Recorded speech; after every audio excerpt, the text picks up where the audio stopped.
සුබ දවසක් හැම දිනාටම. ඔන්න ඉතින් මම අදත් ආවා පුංචි වීඩියෝ එකක් කරගෙන හදිසියෙම වගේ බලයන් කියලා හිතාගෙන. ඉතින් බලන්නකෝ ඔයාලා මම මේ මොකද්ද කරන්නේ කියලා. ඇත්තටම මේක මට මේ අහම්බෙන් වගේ හිතිච්ච දෙයක්. පින්කම් ගොඩාක් කරලා තියෙනවා සම්බුද්ධ ශාසනය වෙනුවෙන්. ඒ වුණාට මේ වගේ දෙයක් මට තාම කරන්න ලැබුණේ නැහැ. ඉතින් අහම්බෙන් වගේ පහළ වෙච්ච අදහසකට මම ඒ වෙලෙම වගේ මේ විදියට මේ දේ හදලා දෙන්න ඕන කියලා හිතුණා. ගෙදර මාළු ටිකක් තිබුණා. ඉතින් ඒක නිසා මේ මාළුත් එක්ක දාලා මේ හාල් කිලෝ 2ක් වගේ ප්‍රමාණික බත් එකක් මම උයාගත්තා. මේ ඇත්තටම අපිට කන්න පුළුවන් විදියටම මාළු වලට ලුණු මිරිස් 3-5 එතකොට අපි උයනකොට දාගන්න හැමදේම කියන්නේ කරපිංචා රම්පේ ලුණු මේ හැමදේම දාලා හාලුයි මේ මාළු ඔක්කොම එකට දාලා උයලා ඇත්තටම හරිම රසයි සුවඳයි නිකන් බිරියානි එකක් වගේ. ඉතින් මේ විදියට මේ හාල් කිලෝ 2ක විතර තමයි මම බත් හදාගත්තේ. කියන්නේ ඒ වෙලේ හිතිච්ච විදියට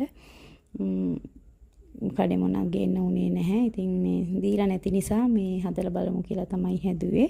ඇත්තටම මේ හරිම සාර්ථක වුණා. මේ ඔක්කොම ටික ඉක්මනට මේවර කරගන්නත් හම්බුණා. මේ ඇත්තටම අපිට බල්ලෝ 20කට විතර තමයි මේ විදියට කන්න දෙන්න හම්බුනේ. තව ගොඩාක් අය හිටියා කන්න දෙන්න කෑම මදි වුණා. ඉතින් ඇත්තටම මේ පුදුම සතුටක් තමයි මේ තියෙන්නේ. මේ අපිට මේක මේ ප්ලෑන් කළාම කරගන්න හම්බුණා නම් තව බත් ගොඩක් හදාගෙන මේ ගොඩාක් අයට දෙන්න තිබුණා. ඉතින් ඒ වෙලාවේ මේ ශනිකව හිතෙච්ච තීරණයක් නේ මට හිතුනේ. ඒ නිසා ඉතින් මේ විදියට මේක කරා. දැන් ඉතින් ආයි කරන්න දාන්නවා. ඉතින් ඒ විදියට මේ ඇත්තටම අපිට මාසෙකට පාරක් හරි මේ විදියට මේ සත්තුන්ට ඉතින් කන්න ටිකක් දෙන්න තියෙනවා නම් ලොකු පිනක් ඇත්තටම මේ ගෙවල් වල හදන බල්ලෝ වගේ නෙමෙයි පාරේ ඉන්න අයනේ. එයාලට ඉතින් කන්න ලැබෙනවා හරි අඩුයිනේ. මේ කවුරු හරි දුන්නොත් නැත්තම් ඉතින් ඔය මේ පාරවල් දිගේ පුදියගෙන ඉන්නවා. නැත්නම් ගෙදරක කොහෙන් හරි ගිහිල්ලා ඉතින් කන්න හමුනොත් කනවා. අන්න ඒ වගේ අයට ඉතින් කන්න දෙනවා නම් අර ගෙදර හදන බල්ලෙකුට වැඩිය මේ හරි වටිනවා කියන ඉතින් බඩක් පිරෙනවනේ. ඒක නිසා මේ ඉතින් චුට්ටක් බලන්නකෝ ඔයාලා මම මේ මොකද්ද කරේ කියලා.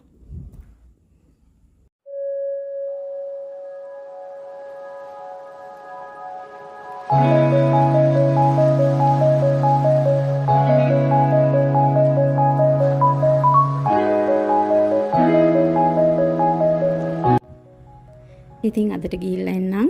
වීඩියෝ එක හොඳයි නම් subscribe කරන්න අමතක කරන්න එපා.